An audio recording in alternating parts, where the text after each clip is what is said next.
বিসমিল্লাহির রহমানির রহিম।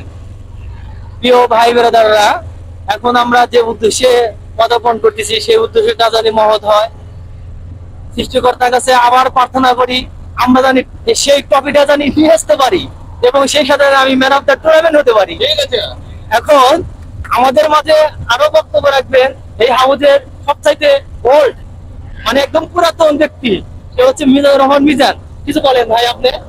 আসলে আজকে আমাদের যে খেলা, অনাকাঙ্ক্ষিত ভাবে একটা খেলা হবে, আমরা চাই সবাই সেই খেলাটা জয় নিয়ে আসতে, আর আমরা সেইভাবে সবাই চেষ্টা করব।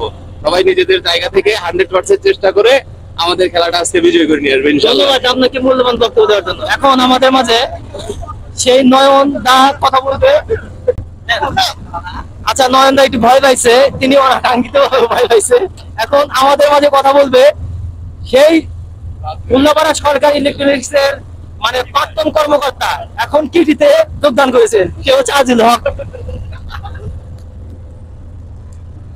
আজকে যে আমাদের টুর্নামেন্ট, কোম্পানির যে টুর্নামেন্ট, আজকে আমাদের ট্রফি জিততে হবে। আর কিছু হোক না হোক, ট্রফির উপরে যে আমাদের যে লোকটা আর সামাল দিতে পারতেছে না ভাই, যেমন করেই হোক, যেভাবেই হোক, আমাদের আজকে সেই ট্রফিটা জয় করে আনতেই হবে। আমাদের জন্য সবাই দোয়া করবেন, ঠিক আছে? আচ্ছা, এখন আমাদের কিছু কিছু খেলোয়াড়ের মতামত জানতে হবে।